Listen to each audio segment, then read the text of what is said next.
Добро вечер, Дневник на ТВ+. Се враќаме веднаш по кратките најави. Останете со нас. Превозниците на протест пред општината. Отворен центар за социјално предприемништво во Перонаков. Младиот тенисер Матеј Додевски на турнир во Рафа Надал Академија.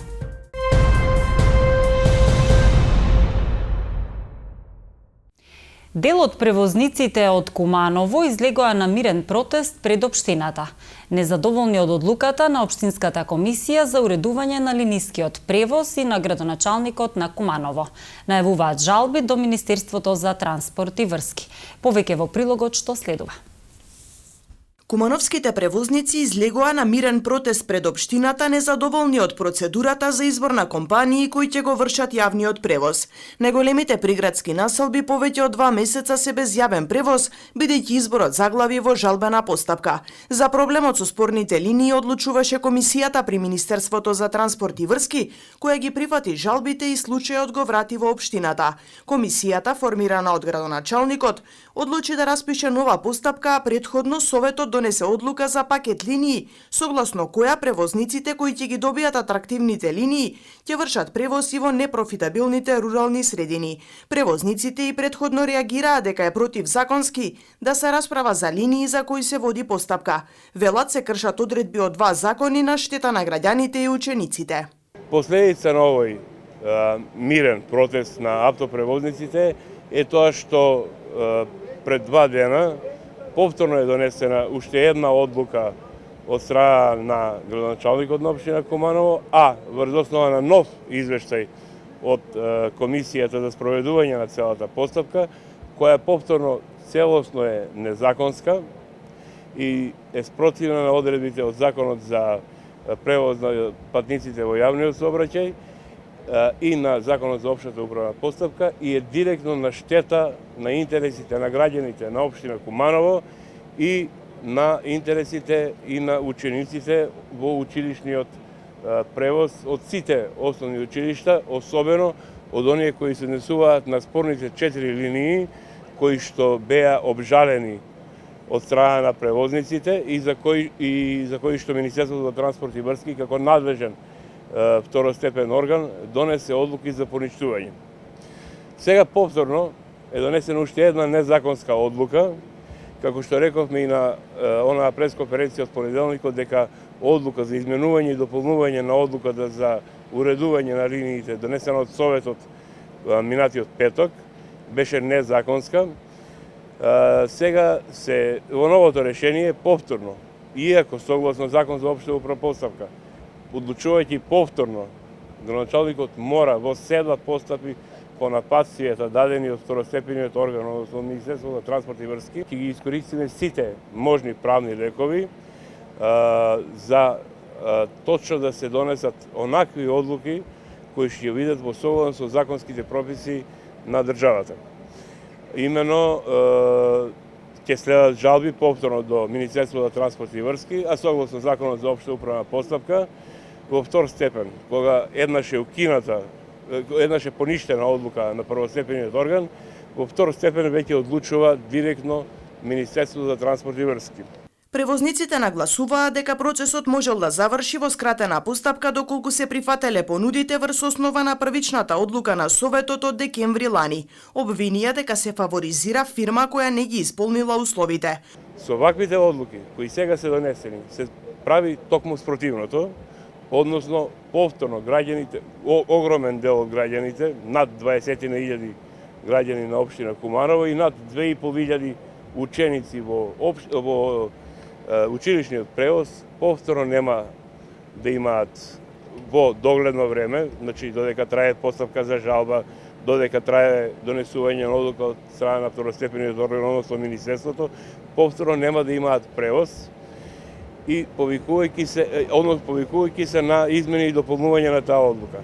Значи, она што го кажа и понеделникот, не може да се менуваат правила на игра на сред надпревар.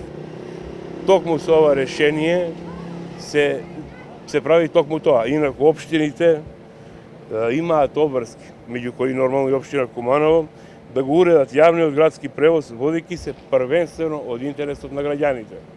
Напротив, со ваквите нови одлуки, бидејќи се повеќе одлуки, се одбиваат сите понуди на сите понудувачи, постапката наводно треба да почне од тек.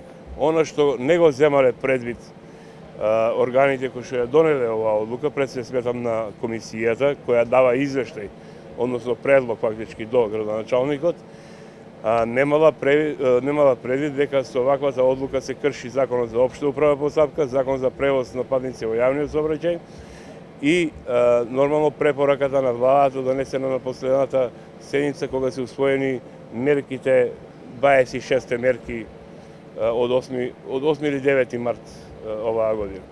Од општина Куманово преку соопштение информираа дека немаат добиени конкретни барања од незадоволните превозници. Нивните инспектори за сообраќај деновиве при контроли откриле неправилности за кои дополнително ќе информираат. Во Куманово делот јавниот градски превоз не функционира од 1 јануари. Во моментов превоз има за 15 од вкупно 26 линии. Министерството за здравство информира, согласно податоците од Институтот за јавно здравје, дека во последните 24 часа регистрирани се 319 нови случаи на COVID-19, од кои 16 се во Куманово. Бројот на активни случаи на ниво на земјава изнесува 1984.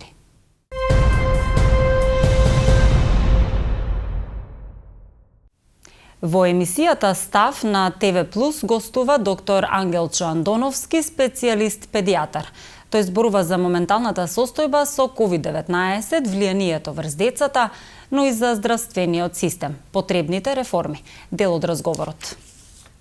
Како се движеше кризата, ние учевме само од кризата, сметаме дека и во другите држави исто така беше тешко да се справат со оваа да кажеме пандемија, епидемија, односно буквално една катастрофа здравствена која што ни се случи. Јас уште тогаш ја нареков и баш трета светска војна, ама од здравствен тип, каде што ние немавме подготвено никакво оружје, нити бевме по учебници, нити раководени, бидејќи ова беше ван секоја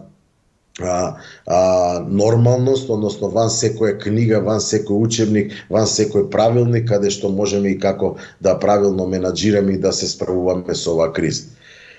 Она што сакам да го кажам и што е битно, што ни следува, значи минатото е минато, да го оставиме во минатото, да гледаме кон сегашноста.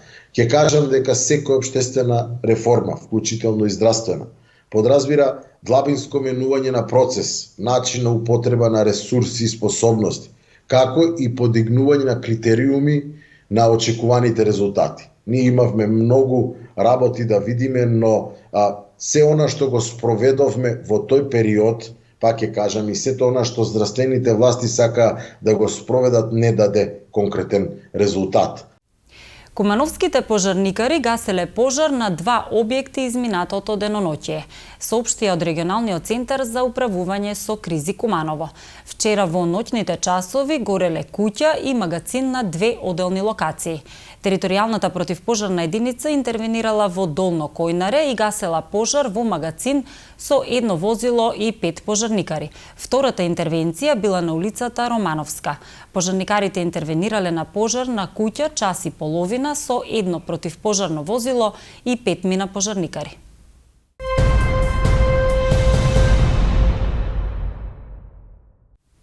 Средното општинско училиште Перо Наков заедно со училиште од Врање го отпочна проектот за социјално претприемништво преку социјална интеграција на младите. Активностите од прекуграничниот проект во Куманово резултираа со отворање на Центар за социјално претприемништво во училиштето Перо Наков. Центарот е започнат со финансиска помош и поддршка на Европската унија. Средното општинско училиште Перо Наков отвори Центар за социјално претприемништво со цел на младите да им го приближи концептот за социјалната економија. Центарот представува креативен простор во кој младите ќе имаат можност да развиваат идеи за социјални стартап компании. Покрај поддршката во образованието на младите, Центарот ќе пружа и стручна поддршка и ќе посредува во поврзувањето на сите заинтересирани страни кои што сакаат да се вклучат во работата на социјалните претпријатија или во работата на општествено одговорните социјалните компании кои делуваат во пограничниот регион. Ова представува иновативен пристап на вклучување на образовните институции на пазарот. Средното училиште Перо Наков е партнер на Економско-трговската школа од Врање, која е носител на прекуграничниот проект Центри за иновативен развој на социјалното претприемништво, современа перспектива на социјалната интеграција на младите, кој се реализира на територијата на Србија и Македонија.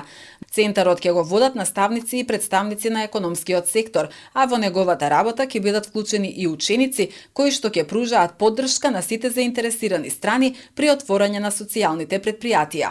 Проектот го представи проектниот менаџер Јован Јовановиќ, потенцирајќи дека поврзувањето на младите од Куманово и Врање низ институционалната рамка треба да придонесе кон зајакнување на општествените и економските врски на двете погранични подрачја во рамките на идејата Отворен Балкан. Присутните имаа можност да слушнат и предавања за социјална економија и социјално предприемништво. Проекат traje 15 месеци и главни cilj je da afirmiše mlade da razmišljaju u pravcu socijalne ekonomije. Inače, obe škole imaju ekonomski predmete, tako da već u okviru tih ekonomskih predmeta imaju preduzetništvo. Tako da sada kroz ovaj projekat želimo da istaknemo tu socijalnu komponentu i da uključimo mlade da razmišljaju i razvijaju poslovne i biznis planove u tom smeru, kako bi pokušali da uključimo i stanovništvo koje pripada osetljivim grupama stanovništva. Tako da, pored otvaranja centra, koji ima inače dvojaku ulogu, ima funkciju da edukuje mlade na jedan savremen način, ideja je da opremljeni kabineti budu slični kancelarijama, tako da mladi nakon rada u centru, kad budu izlazili iz škole, mogu lakše da se snađu u nekom poslovnom okruženju. Средното општинско училиште Перо Наков прв пат има прилика како партнер да учествува во ИПА прекуграничен проект, истакна Александра Георгиевска, наставник во училиштето и член на проектниот тим. Центарот е опремен со компјутерска и канцелариска опрема и представува простор во кој младите на современ и иновативен начин ќе ги промовираат вредностите на социјалната економија. Отворањето на Центарот за социјално предприемништво ќе биде реализирано и во Економско-трговската школа во Врање, со што двете погранични страни ќе добијат соодветни услови за поддршка на социјалното предприемништво. Kreće obuka učenika prema saznanjima koje imam sa terena od projektnog tima, velika je zainteresovanost da se uključe, tako da mi je to izuzetno drago. Treća stavka koja je vezana za obuku je pisanje dve monografije ili dva edukativna materijala koji će mladi moći da koriste. Ono što mi je posebno drago, što su se pored PEP-a uključila još dva fakulteta Univerziteta Union Nikola Tesla iz Beograda i njihovi profesori su se angažovali da napišu najnovije radove na temu socijalne ekonomije i socijalnog preduzetništva, posmatrano iz različitih uglova. I tu je i pravni aspekt, i socijalni aspekt, i ekonomski aspekt, tako da će te dve monografije koje treba da budu gotove do kraja prve projektne godine biti dragocen edukativni materijal koji ćemo moći da koristimo u nastavi. Центарот е започнат со финансиска помош и поддршка на Европската Унија. Вредноста на опремата за неговото функционирање изнесува околу 20.000 евра. Проектот се имплементира со средства од инструментот за предпристапна помош ИПА-2 и е со вредност од 188.713 евра. Ке трае 15 месеци. ИПА-2 е прекугранична програма која поддржува соработка меѓу две земји и има за цел да ги промовира добрососедските односи, да ја поттикнува европската интеграција, како и општествениот и економски развој. 50-годишен кумановец денеска бил приведен за доиздржување на затворска казна. Како што појаснуваат од кумановската полиција, кумановецот бил баран по централна потерница за доиздржување казна затвор од 4 години и 6 месеци казна затвор, а бил осуден на 15 години и 4 месеци за сторени повеќе кривични дела по член 236 од Кривичниот законник. Лицето било спроведено во казнено-поправната установа Затвор Прилеп.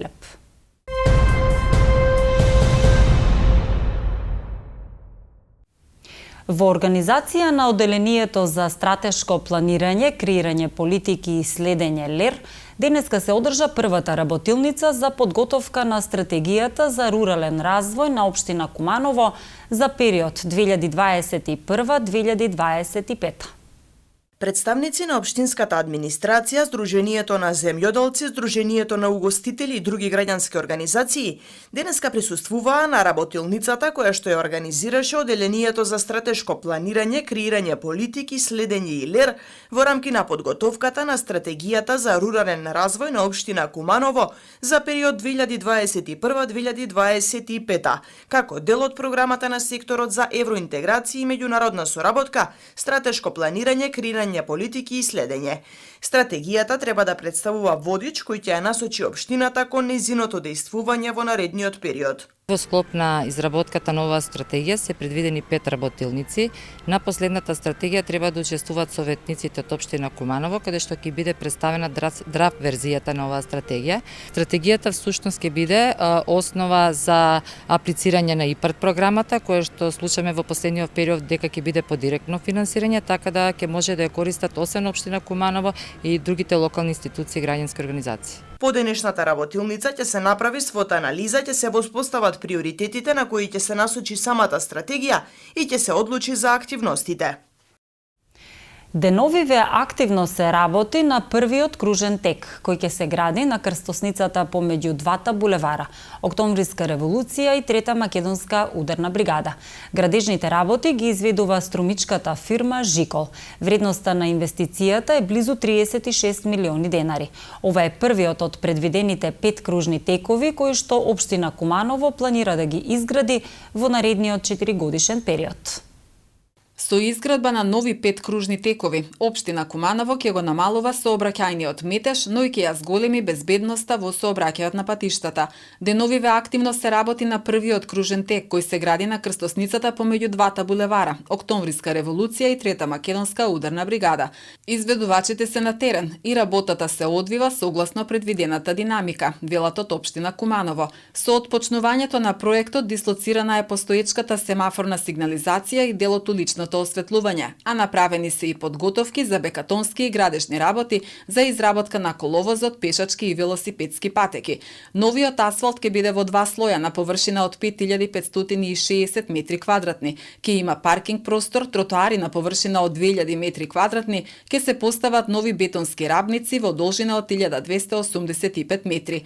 Со проектот се предвидува поставување на нова вертикална и хоризонтална сигнализација, а на сите пешачки премини, острови и тротоари ќе бидат спуштени бетонските рабници за непречено движење на пешаците, лицата со попреченост и мајките со колички. Ќе бидат поставени корпи за отпадоци и нови 40 светилки. Градежните работи ги изведува струмичката фирма Жикол. Вредноста на инвестицијата е околу 36 милиони денари.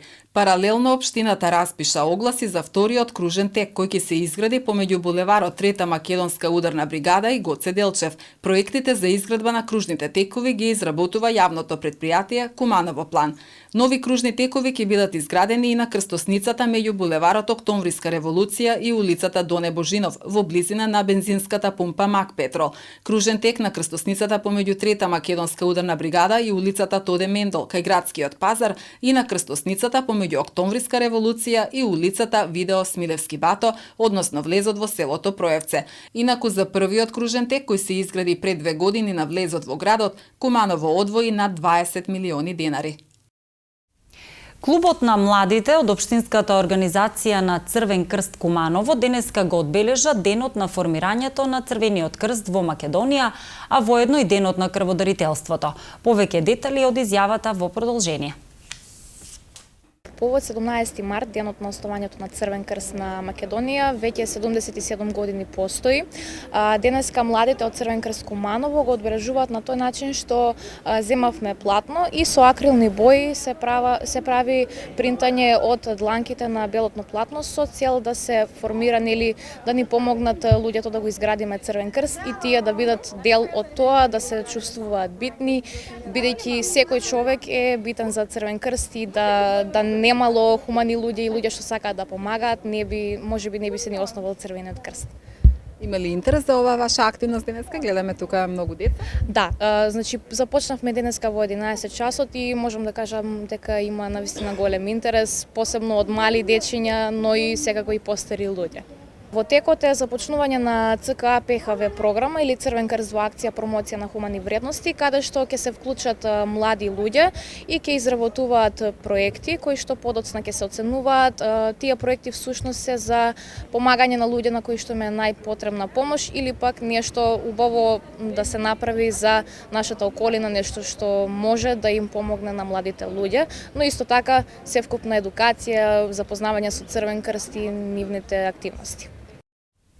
Нов председател на Сдруженијето Клуб на генерали Скопје е генерал доктор Павле Арсовски. Во својот работен век генерал Арсовски бил командант на прв пешадиски баталион, полкот за специјални операции, прва механизирана пешадиска бригада, Сдружена оперативна команда и команда за операции.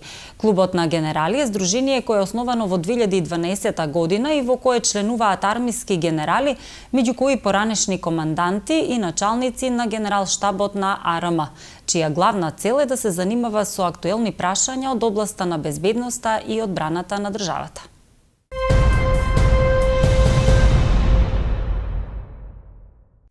Младиот кумановски тенисер Матеј Додевски деновиве учествува на турнирот за јуниори кој се одржува во Рафа Надал Академија на Мајорка. По остварувањето на забележителни резултати во Македонија и регионот, при што беше прогласен и за млад спортист на градот, уште во 2018-та Матеј продолжи да ја гради тенисерската кариера во Шпанија, каде и престојува со семејството. Нашиот млад сограѓанин, воедно и единствениот представник од Македонија на вакво престижно надпреварување, на кој учествуваат дури 245 учесници од 40 држави.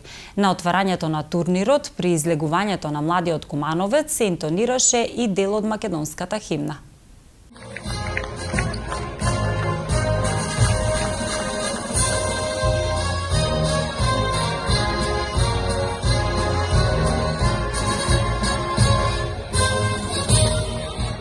A warm welcome for Norway. All the players from Norway, please come.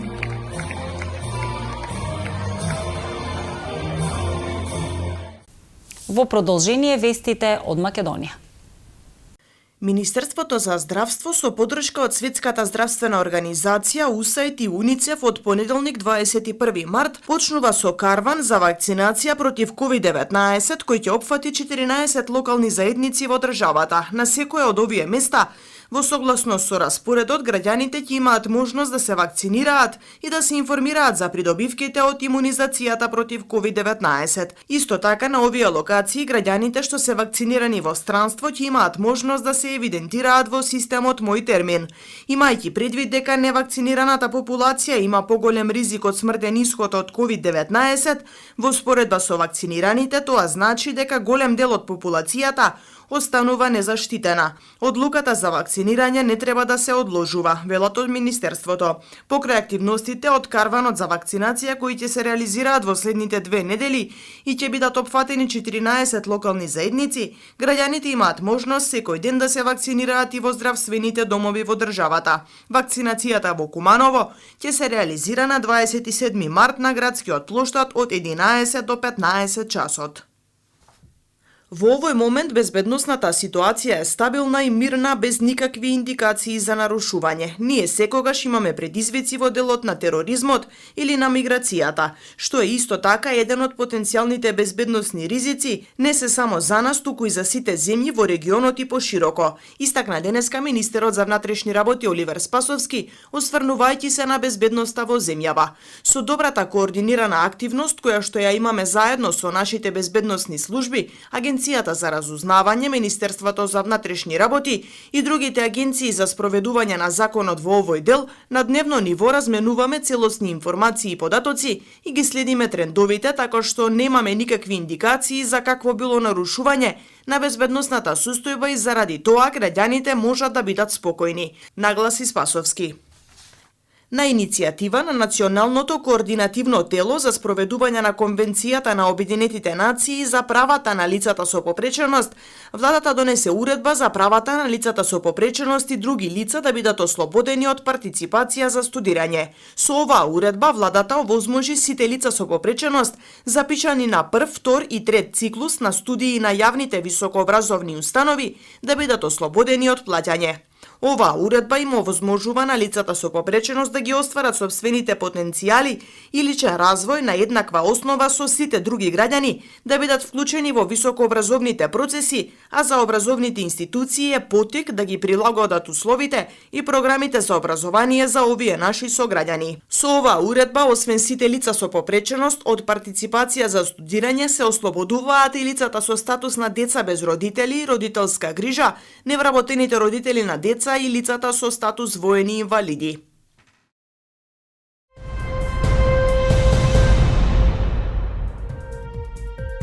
Времето денеска во Куманово беше променливо облачно. Максималната температура се искачи до 10 степени, а минималната беше минус 5 степени Целзиусови. За утре метеоролозите најавуваат сончево време. Дневната температура ќе достигне 9 степени, а утринската ќе биде до минус 4 степени.